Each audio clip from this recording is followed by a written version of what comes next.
This week in the hobby news, we're going to be talking about Warhammer 40k, Star Wars Shatterpoint, and Dungeons & Dragons. I'm Angela, you're watching Hobby Night, now let's get to it.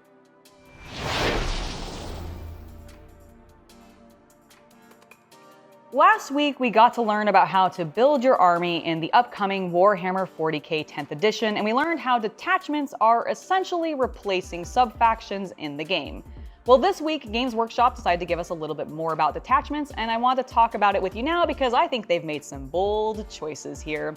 The first of these bold choices that they made, and really the major one, is the fact that when the game first launches, there's going to be but a single detachment for every faction out of the gate. Now, there will be additional detachments that each faction will be getting later as their codexes roll out, but we all know how long sometimes it can take Games Workshop to get codexes out for players to use. So I have some concerns here, both for tournaments and them being potentially very boring because everybody's running the exact same detachment as each other. There's not a lot of variety. And also, I just kind of question if they're going to be releasing data sheets for every unit in the game when the game launches, why not just print out, these detachment cards and sell those as well so that players have more options when they start the game rather than making them wait on codexes. It feels like an interesting choice, and I really don't know if it's the best choice for them, and I'm curious what your thoughts are on it, especially for those of you that are playing Space Marines, because we know what your detachment's going to be. It's the Gladius Task Force, so I hope you're all ready to be playing Ultramarines. Now, in addition to the detachments and talking about how they're only getting the one at the beginning, we also want to talk about the army abilities, because that's something that's also coming. And we know that each faction is going to be getting a unique army ability. We even got a little bit of a peek at what the one is going to be for the Space Marines, and that is the Oath of Moment. Now, this is a cool, unique little ability that gives you the option during your command phase to pick one of your opponent's units, and then all of your your Adeptus Astartes, I almost called them Astra Militarum, they are Adeptus Astartes, the Space Marines, well, they'll be able to re-roll their hits and wounds against that unit, which seems very powerful, especially when you take into consideration that Games Workshop has called out that re-rolls are going to be significantly reduced in this game. You're just not going to be seeing as many of them, which does seem like it's going to make this ability quite powerful. And I'm optimistic, hopefully, that the Orcs Wa and the Tyranid Synapse and the Astra Militarum's Orders, which they mentioned that they're getting, will also be equally as powerful. Now, when it comes to the detachments, there are a couple of other things that you're getting with them, including some stratagems and enhancements. So let's talk about these stratagems next, because there is going to be a max of 6 stratagems per detachment. There may be less than that, but you're going to have no more than 6 per detachment, really reducing the number that you're going to be playing with. Now, the only additional stratagems that you're going to be able to use are the 12 core stratagems, which are going to be universal and everybody gets access to them. I like that there's a lot fewer of them. I was one of those players that almost never used stratagems because I constantly forgot them because there were just too many of them and I forgot when I should be using them. So seeing a reduction in the number of them total, to me, is really, really good. Now, when it comes to the enhancements, these are replacing your Warlord trait and relics that you used to pick in your games. What we don't know a huge amount about what they're actually going to be, and they did tease that they're going to be showing us more about that next week, so we'll probably be talking about it then. But what they did say this time is that they will be unique to each faction. There are going to be universal or core enhancements in the same way that you get the core stratagems, so it is going to add a little bit of variety and uniqueness to your army.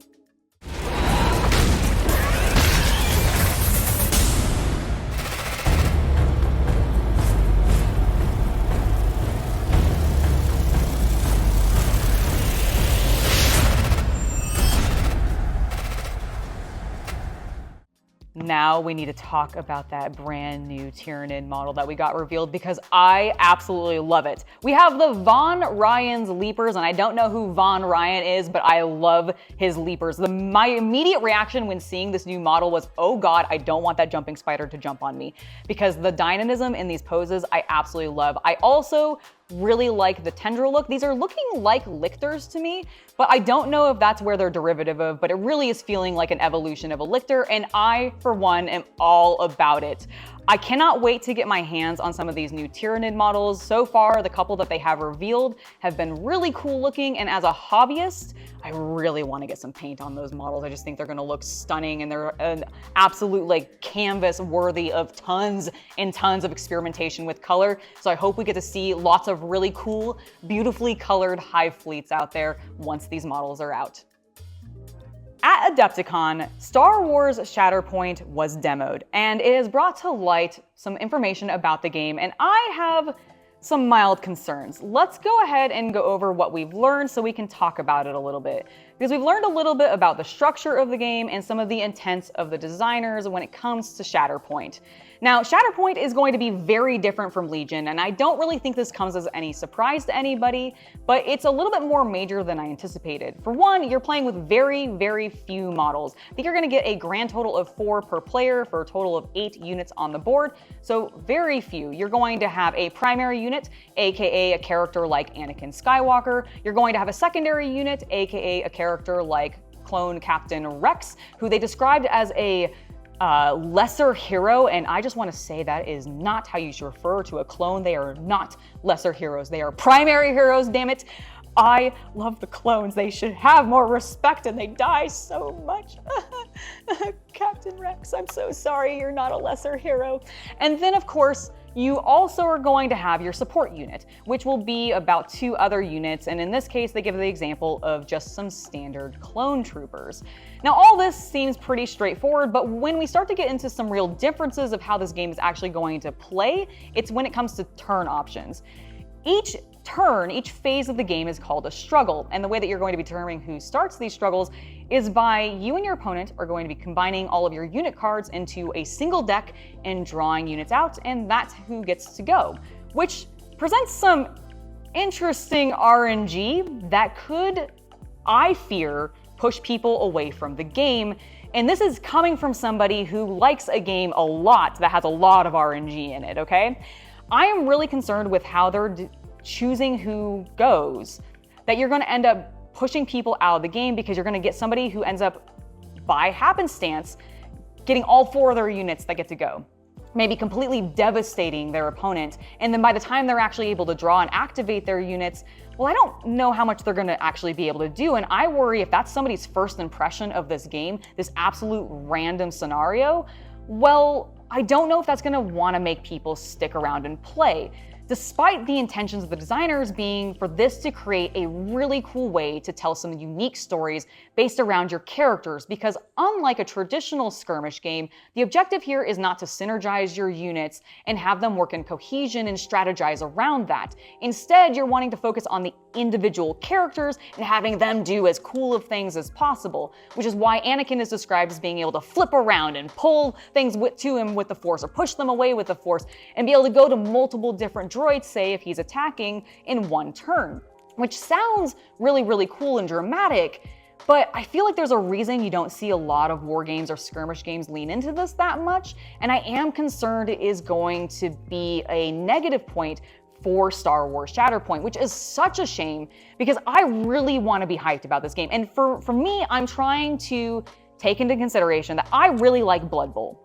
Blood Bowl is also an incredibly random game. Now, their randomness is a little bit different in how it's achieved, but you do get some absolutely insane stories out of Blood Bowl. And it seems like the designer's intent is for people to get these really cool stories, a la what you see happening in the Clone Wars or Rebels or all of the current media surrounding Star Wars, focused on these characters and not units as a whole. I like that idea, I just don't know if they're going to achieve it super well, so I'd be curious to know what your thoughts are on it below. When it comes to the models though, I'm still super interested.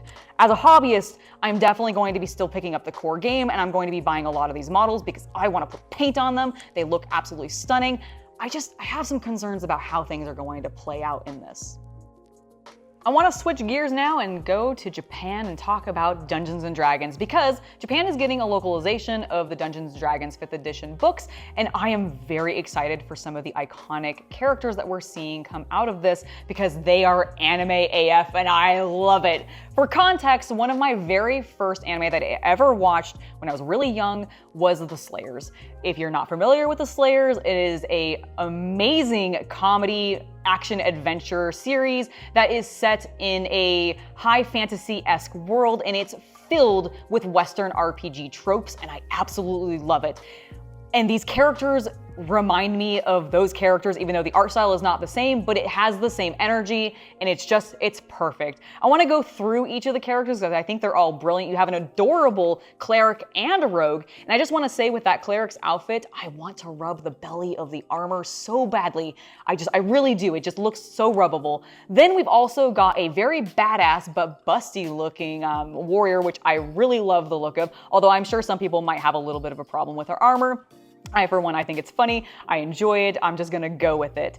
Then we have what I think is Japan going, what if we turned Howl from Howl's Moving Castle into an elf? Because that is what the wizard looks like. It's just Howl as an elf, and it's perfect. And then finally, we come to my all-time favorite character of this bunch, and that is that majestic Dragonborn. He has a tail, and I feel like often sometimes in modern Dungeons & Dragons art, for some reason they don't give the Dragonborns tails every time, and I don't understand why. They should definitely have a big scaly tail, and this guy has one, and I am so pleased by it.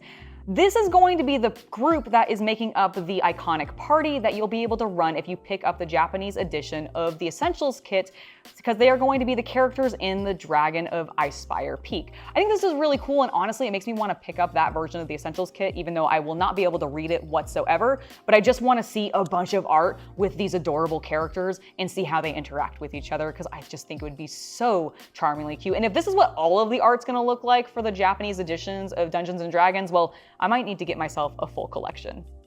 This past week, Wizards of the Coast invited a small selection of influencers in person to come to their D&D Creators Summit, where they talked about the future of Dungeons & Dragons. And while there was a lot of information that came out of this summit from those creators, there's one thing in particular I want to talk about today, and that is the fact that D&D 1, which is what they were going to be calling their new edition of Dungeons & Dragons, is no longer what it's being called. And you might be going, well, Angela, what are they calling it? Well, it's actually going to be a revised edition rather than a brand new edition of Dungeons & Dragons that's coming out in 2024.